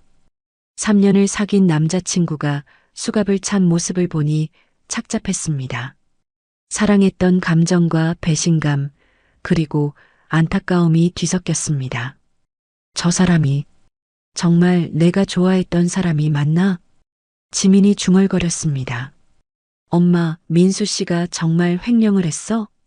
응. 카지노에서 도박하다가 빚이 생겼거든. 어머니가 담담하게 설명했습니다. 회사 돈 3억을 빼돌려서 도박 빚을 갚았어. 그걸 은근슬쩍 넘어가려고 했던 거지. 지민은 충격을 받았습니다. 자신이 사랑했던 남자가 그런 사람이었다니. 내가 정말 그런 사람을 좋아했던 거야? 어머니가 지민의 어깨를 토닥였습니다. 그래서 엄마가 처음부터 반대한 거야. 사람을 제대로 볼 줄 아는 눈을 키워야 해. 그때 또 전화가 왔습니다. 이번에는 기자들이었습니다. 회장님, 인터뷰 요청이 빗발치고 있습니다. 어떻게 할까요? 어머니가 단호하게 대답했습니다. 사양한다고 해. 우리가 피해자지 가해자가 아니야. 그냥 정당한 채권 회수를 했을 뿐이라고. 저녁 뉴스에서는 더 자세한 내용이 나왔습니다. 민성건설 하루 만에 완전 몰락. 직원들 집단 사표, 협력업체들도 등 돌려. 한 직원과의 인터뷰도 나왔습니다. 회장님이 갑자기 돈이 없다고 하시더라고요. 월급도 못 준다고. 어떻게 하루 만에 이럴 수가 있죠? 미자의 인터뷰도 나왔습니다. 병상에서 초췌한 모습으로 나온 그녀는 완전히 다른 사람이 되어 있었습니다. 어제의 화려한 명품 옷차림은 온데간데 없고 병원 가운만 입고 있었습니다. 저희가 잘못했습니다. 박옥분 회장님께 정말 죄송하다고 지민 씨한테도 진심으로 사과드리고 싶어요. 제가 너무 교만했어요. 하지만 이미 늦었습니다. 언론과 여론은 완전히 어머니 편이었습니다. 재벌 총수를 거지 취급한 몰상식한 사람들, 상견례에서 인격 모독당한 어머니의 정당한 복수, 인터넷 댓글들도 쏟아지고 있었습니다. 진짜 자업자득이네 키읔키읔. 사람을 함부로 대하면 이렇게 되는 거지. 겉모습만 보고 판단했다가 큰일 났네. 그날 밤 지민은 어머니에게 물었습니다. 엄마, 후회 안 해? 이렇게까지 할 필요가 있었을까? 어머니가 창밖을 보며 대답했습니다. 후회? 전혀. 오히려 더 일찍 했어야 한다는 생각이 들어. 그 사람들 같은 인간들이 세상에 너무 많거든. 하지만 사람이 완전히 망하잖아. 지민이 걱정스럽게 말했습니다. 지민아, 그 사람들이 어제 너한테 한 말 기억해? 어머니가 지민의 손을 잡았습니다. 거지 근성이라고 했지. 근본도 없다고 했지. 만약 내가 진짜 가난한 사람이었다면? 그럼 우리는 평생 그 모욕을 참고 살아야 했을 거야. 지민이 고개를 끄덕였습니다. 어머니의 말이 맞았습니다. 그럼 나는 어떡하지? 지민이 불안해했습니다. 이제 모든 사람이 우리가 재벌이라는 걸 알잖아. 어머니가 지민을 바라봤습니다. 그건 네가 정할 일이야. 평범하게 살고 싶으면 평범하게 살면 되고, 회사 일을 배우고 싶으면 배우면 되고, 다만 한 가지는 잊지 마. 뭘? 사람을 사람으로 대접하는 것. 어머니가 진지하게 말했습니다. 돈이 많다고 해서 남을 무시하면 안 되고, 돈이 적다고 해서 주눅들 필요도 없어. 어제 그 사람들처럼 되어서는 절대 안 된다. 지민이 고개를 끄덕였습니다. 알겠어, 엄마.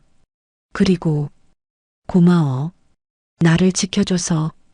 그리고 이렇게 소중하게 키워줘서. 어머니가 지민을 꽉 안았습니다. 당연하지. 엄마가 널 안 지키면 누가 지켜? 네가 내 세상에서 가장 소중한 사람인데. 그렇게 어머니와 딸의 밤이 깊어갔습니다. 내일부터는 새로운 삶이 시작될 것이었습니다. 하지만 어제의 수모는 이제 완전히 복수되었습니다. 전세 살아요? 라고 물었던 그 오만한 여자는 이제 정말로 갈 곳이 없어졌으니까요. 일주일이 흘렀습니다. 민성건설 본사 건물 앞에는 임대 현수막이 걸려 있었습니다. 한때 번화했던 로비는 텅 비어 있었고 경비원마저 사라진 상태였습니다. 화분들은 시들어가고 바닥에는 먼지가 쌓여 있었습니다. 박 사장은 매일 빈 사무실에 혼자 앉아 있었습니다. 직원들은 모두 떠났고 전화도 끊겼습니다. 책상 위에는 독촉장과 고발장만 수북이 쌓여 있었습니다. 30년을 이렇게 읽어왔는데 박 사장이 벽에 걸린 회사 연역을 바라보며 한숨을 쉬었습니다. 창업할 때부터 지금까지의 사진들이 걸려 있었지만 이제는 모두 무의미해졌습니다. 여보, 이제 어떻게 하지? 내가 뭘 잘못했을까? 박 사장이 중얼거렸지만 대답해줄 사람은 아무도 없었습니다. 미자는 아직 병원에 입원해 있었고 민수는 구치소에 있었으니까요. 그날 오후 박 사장에게 마지막 타격이 왔습니다.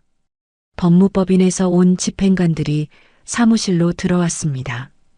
박태수 씨시죠? 강제집행 명령서입니다. 오늘부로 이 건물에서 퇴거하셔야 합니다.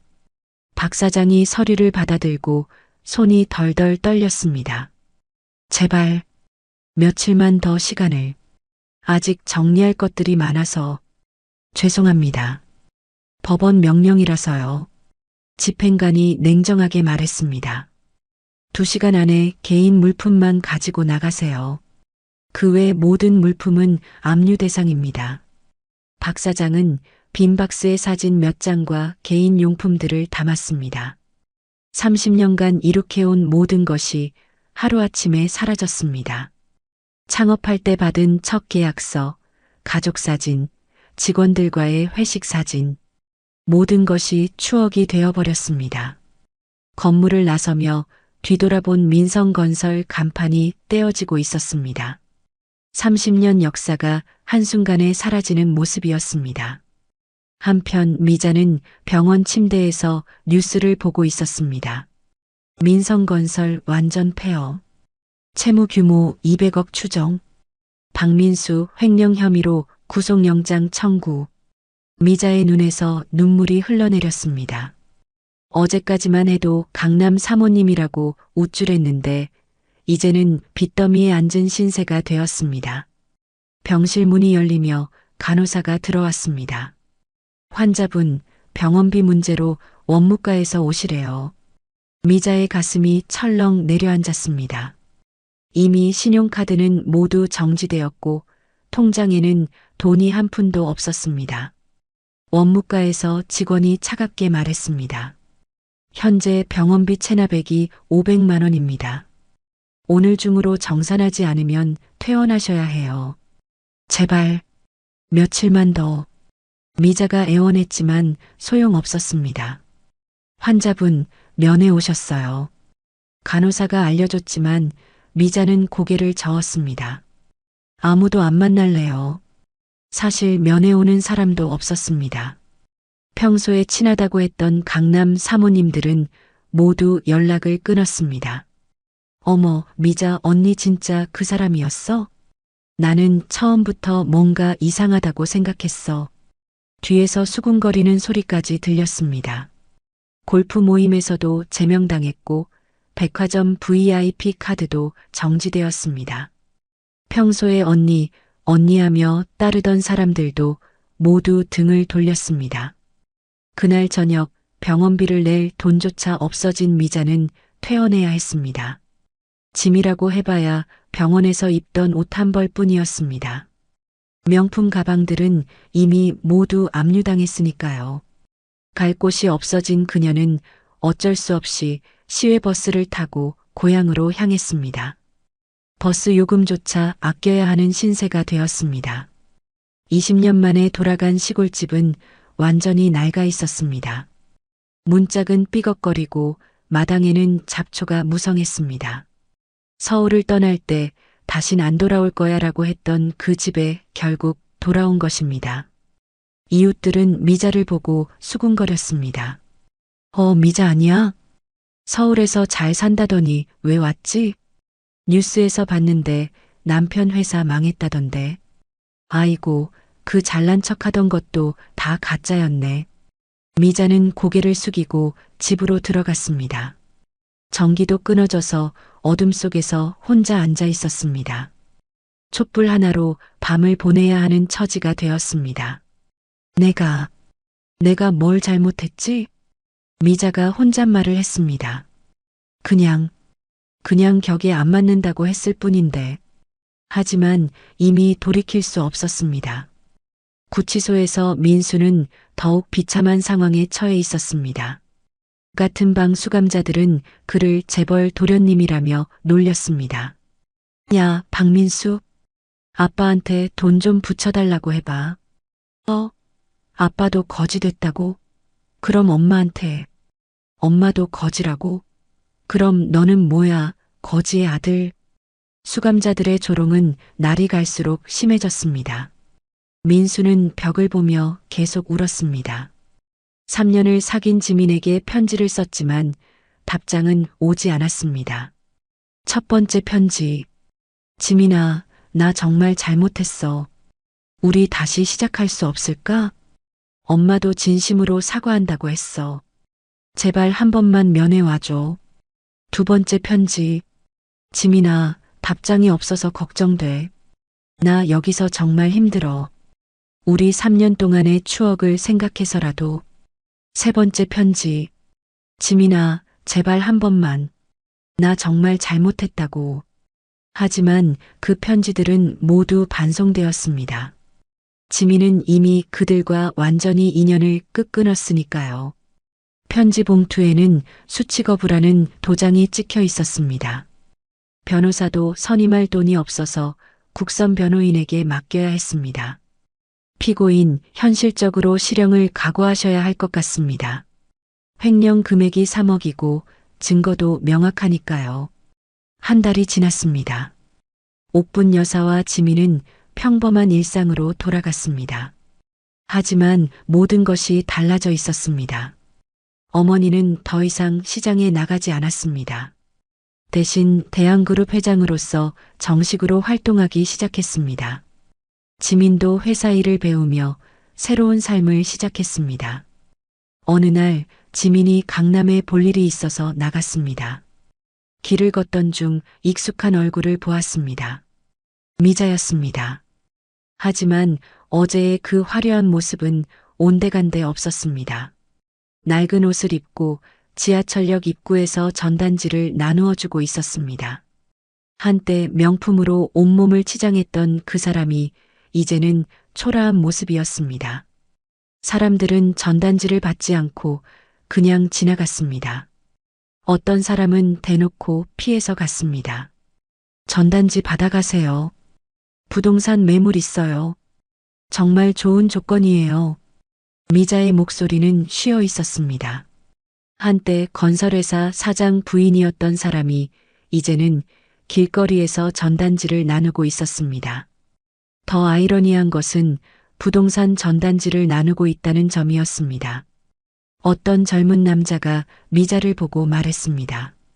아줌마, 집 없어요? 전세로라도 구하세요. 그 말에 미자의 얼굴이 굳어졌습니다. 전세라는 단어가 얼마나 아픈지 이제야 알게 된 것입니다. 지민은 잠시 멈춰서서 미자를 바라봤습니다. 동정심이 들기도 했지만 어제의 모욕이 떠올랐습니다. 거지 근성, 근본 없는 시장바닥 장사꾼이라고 했던 그 말들이요. 그 집 전세 살아요? 라고 비웃으며 물었던 그 순간이 떠올랐습니다. 이제는 그 미자가 노숙자가 될 위기에 처해 있었습니다. 미자도 지민을 알아봤습니다. 눈이 마주치는 순간 미자의 얼굴이 새하얗게 변했습니다. 전단지를 떨어뜨릴 뻔했습니다. 하지만 지민은 다가가지 않았습니다. 그냥 조용히 돌아서서 갔습니다. 복수는 이미 끝났고 이제는 각자의 길을 가야 할 시간이었습니다. 미자는 지민이 사라지는 뒷모습을 바라보며 무릎이 꺾였습니다. 내가 그런 말을 했구나. 이제야 자신의 잘못을 깨닫기 시작했습니다. 그날 저녁 지민은 어머니에게 이 일을 이야기했습니다. 엄마, 오늘 민수 어머니 봤어. 지하철역에서 전단지 나누고 있더라. 어머니는 무덤덤하게 반응했습니다. 그래, 그럴만하지. 조금 불쌍하더라. 지민이 조심스럽게 말했습니다. 어머니가 지민을 바라봤습니다. 지민아, 불쌍하다고 느끼는 게 정상이야. 그게 바로 네가 그 사람들과 다른 점이야. 하지만 그렇다고 해서 그 사람들이 한 일이 용서되는 건 아니야. 사람을 함부로 대한 대가를 치르는 거지. 지민이 고개를 끄덕였습니다. 어머니의 말이 맞았습니다. 불쌍하다고 느끼는 것과 용서하는 것은 다른 문제였습니다. 그리고 말이야. 어머니가 덧붙였습니다. 저 사람들이 진정으로 반성했다면 좋겠지만 아마 지금도 자기들은 억울하다고 생각할 거야. 운이 나빠서 하필 재벌을 만나서 그런 식으로 생각하겠지. 실제로 미자는 처음에는 그렇게 생각하고 있었습니다. 시골집에서 혼자 있을 때마다 중얼거렸습니다. 왜 하필 그 여자가 재벌이었을까? 왜 우리만 이런 일을 당해야 하지? 하지만 지민을 다시 만난 후에는 생각이 달라지기 시작했습니다. 전단지를 들고 서 있는 자신의 모습이 얼마나 초라한지 깨달았습니다. 그 집 전세 살아요? 라고 물었던 자신의 모습이 떠올랐습니다. 그날 밤 미자는 촛불 앞에서 울었습니다. 내가 정말 나쁜 사람이었구나. 사람을 그렇게 무시할 권리가 내게 있었나? 하지만 후회해도 이미 늦었습니다. 잃어버린 것들은 돌아오지 않았습니다. 한편 지민은 어머니의 말을 곱씹어 봤습니다. 엄마, 근데 정말로 그 사람들이 반성할까? 사람마다 다를 거야. 어머니가 신중하게 대답했습니다. 어떤 사람은 끝까지 남 탓만 하겠지만 어떤 사람은 진짜 반성할지도 몰라. 그건 그 사람들이 정할 일이야. 우리가 할 일은 이제 더 좋은 사람이 되는 거지. 어머니가 지민의 손을 잡았습니다. 돈이 있든 없든 사람을 사람으로 대접하는 것. 그게 가장 중요한 거야. 그래서 옥분 여사의 복수는 정당했습니다. 그들이 다른 사람들에게도 똑같은 짓을 하지 못하도록 막은 것입니다. 사람을 사람으로 보지 않는 인간들에게는 확실한 교훈이 필요했으니까요. 그리고 그 교훈은 확실히 전달되었습니다. 미자는 이제 전세라는 단어만 들어도 가슴이 아팠습니다. 자신이 얼마나 잔인했는지 뼈저리게 느끼고 있었습니다. 밤이 깊어갔습니다. 지민은 창밖을 보며 생각했습니다. 어제까지만 해도 평범한 직장인이었는데 이제는 대기업 회장의 딸이 되었습니다. 하지만 가장 중요한 건 변하지 않았습니다. 사람을 존중하고 겸손하며 올바르게 살아가는 것. 그것만은 절대 잊지 않겠다고 다짐했습니다. 어제 그 상견례에서 시작된 모든 일들이 이제 마무리되었습니다. 전세 살아요? 라고 물었던 그 오만한 여자는 이제 정말로 갈 곳을 잃었고 지민은 새로운 삶을 시작할 준비가 되었습니다. 6개월이 흘렀습니다. 계절이 바뀌고 지민의 삶도 완전히 달라져 있었습니다. 더 이상 평범한 직장인이 아니었습니다. 대한그룹 후계자로서 본격적인 경영 수업을 받고 있었습니다. 지민 상무님, 오늘 오후에 부동산 개발팀과 미팅 있습니다. 비서가 정중하게 알려줬습니다. 상무라는 직책이 아직도 어색했지만 지민은 열심히 배우고 있었습니다. 어머니는 지민에게 회사 일을 하나씩 가르쳐 주셨습니다. 하지만 가장 중요하게 강조한 것은 기술이나 지식이 아니었습니다. 지민아, 사람을 대할 때가 제일 중요해. 직급이 높다고 돈이 많다고 해서 함부로 대하면 안 돼. 청소하시는 분부터 임원까지 모든 사람을 존중해야 해. 그게 진짜 리더의 모습이야. 지민은 어머니의 말을 가슴에 새겼습니다. 어제 그 상견례에서 배운 교훈을 절대 잊지 않으려고 했습니다. 회사 직원들은 처음에 지민을 의심의 눈초리로 봤습니다. 재벌 2세가 또 낙하산으로 온 거 아닌가? 혹시 거만하거나 일 안 할 것 같은데. 하지만 지민의 진심 어린 모습을 보며 차츰 마음을 열었습니다. 지민은 누구보다 일찍 출근해서 늦게 퇴근했습니다. 모르는 것이 있으면 직급에 관계없이 물어봤습니다. 점심때는 직원 식당에서 함께 밥을 먹었습니다. 심지어 청소하시는 분들과도 인사를 나누며 안부를 물었습니다. 상무님, 이렇게까지 하실 필요는 없는데. 한 과장이 미안해하며 말했습니다. 아니에요. 저도 배우는 입장인걸요. 지민이 웃으며 대답했습니다. 앞으로 잘 가르쳐 주세요. 그리고 말 편하게 하세요. 제가 나이도 어리잖아요. 그런 지민의 모습에 직원들도 감동했습니다. 역시 회장님 따님답네. 겸손하고 열심히 하시는 모습이 정말 인상적이야. 어머, 회장님이랑 똑 닮았어. 사람을 대하는 태도가. 한편 민수 일가의 소식도 간간히 들려왔습니다. 민수는 1심에서 징역 3년을 선고받았습니다. 횡령 혐의가 명확해서 실형을 피할 수 없었습니다. 박 사장은 개인 파산 신청을 했습니다. 200억이 넘는 빚을 감당할 수 없었기 때문입니다. 현재는 지방의 작은 건설 현장에서 일용직으로 일하고 있다고 했습니다. 미자는 여전히 시골에서 지내고 있었습니다. 가끔 서울에 올라와서 전단지를 나누거나 청소 일을 했습니다. 한때 강남 사모님이라고 불렸던 그녀의 모습은 온데간데 없었습니다. 어느 날 지민이 회사 일로 강남을 지나다가 또다시 미자를 보았습니다. 이번에는 건물 청소를 하고 있었습니다. 6개월 전보다 더 야윈 모습이었습니다. 미자도 지민을 알아봤습니다. 하지만 이번에는 도망가지 않고 지민에게 다가왔습니다. 지민 씨, 미자의 목소리는 떨리고 있었습니다.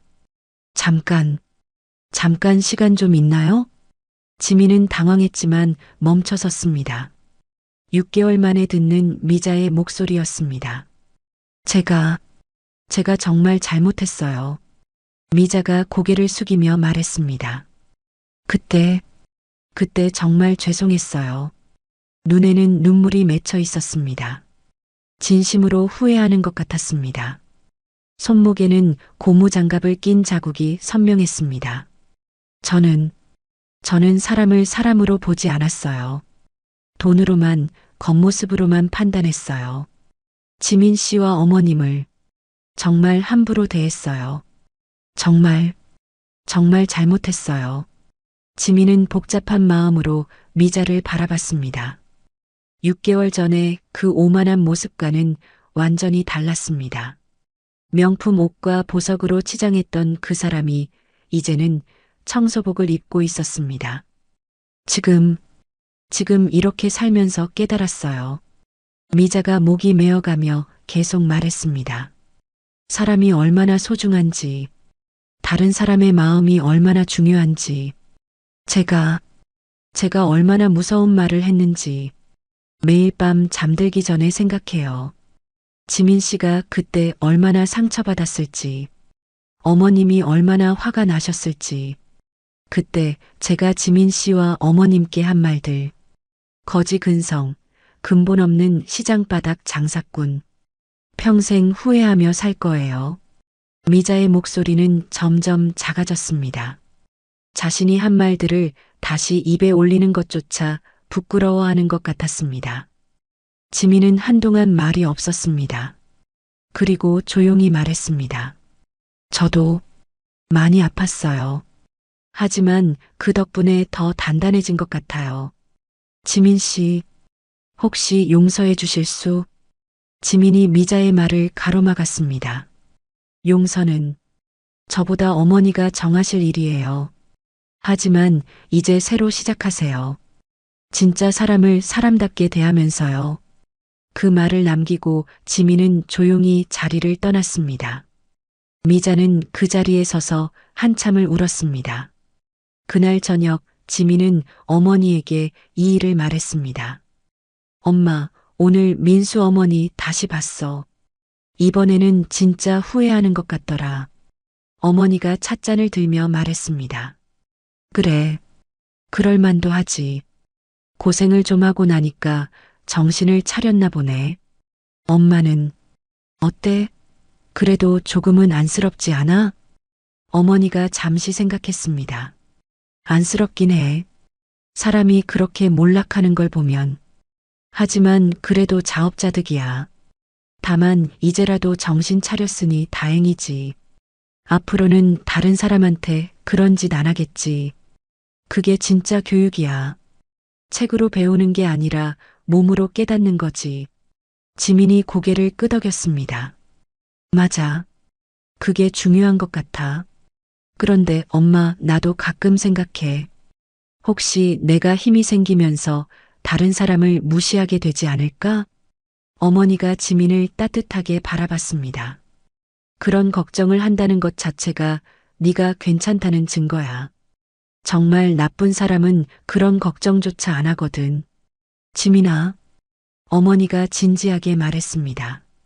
너도 이제 큰 힘을 가지게 됐어. 그 힘을 어떻게 쓰느냐가 중요해. 힘은 약한 사람을 괴롭히라고 주어진 게 아니야. 약한 사람을 도와주고 세상을 더 좋게 만들라고 주어진 거야. 응, 알아. 절대 잊지 않을게. 지민이 진심으로 대답했습니다. 그리고 엄마가 보여준 모습을 기억할게. 강했지만 따뜻했고 부자였지만 겸손했던 모습을. 지민은 창밖을 바라보며 생각했습니다. 6개월 전 그 상견례에서 시작된 모든 일들이 이제 정말로 끝났습니다. 복수도 끝났고 교훈도 얻었습니다. 그리고 가장 중요한 것은 지민 자신이 성장했다는 것입니다. 이제 지민에게는 새로운 삶이 기다리고 있었습니다. 대한그룹의 후계자로서, 그리고 사람을 소중히 여기는 리더로서. 어머니는 지민이 자랑스러웠습니다. 돈이 많아져도 교만해지지 않고 오히려 더 겸손해진 딸을 보며 뿌듯했습니다. 지민아, 저녁 뭐 먹을래? 엄마가 된장찌개 끓여줄까? 좋아. 엄마 된장찌개가 세상에서 제일 맛있어. 모녀는 함께 부엌으로 갔습니다. 평범하지만 소중한 일상이었습니다. 아무리 큰 부자가 되어도 가족과 함께하는 시간이 가장 소중하다는 걸 둘 다 알고 있었습니다. 6개월 전 전세 살아요? 라고 조롱받았던 그 집에서 이제 지민과 어머니는 진정한 승리자가 되어 있었습니다. 진정한 승리는 남을 무너뜨리는 게 아니라 자신이 더 좋은 사람이 되는 것이었습니다. 그리고 다른 사람을 존중하며 살아가는 것. 그것이 바로 진짜 부자의 모습이었습니다. 밖에서는 찬바람이 불고 있었지만 이 집만큼은 그 어느 곳보다 따뜻했습니다. 지민은 창가에 서서 밤하늘의 별을 바라봤습니다. 6개월 전 그 상견례 날이 떠올랐습니다. 눈물로 젖었던 그날이 이제는 새로운 시작의 첫날이 되어 있었습니다. 정말 신기해. 지민이 혼잣말을 했습니다. 그때 그 일이 없었다면 지금의 내가 있었을까? 어머니가 지민 옆에 다가와 함께 별을 보았습니다. 모든 일에는 다 이유가 있어.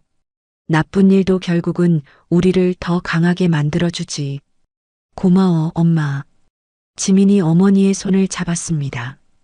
나를 지켜줘서, 그리고 올바른 길로 이끌어줘서, 우리 딸이 이렇게 훌륭하게 자란 게 내 가장 큰 자랑이야.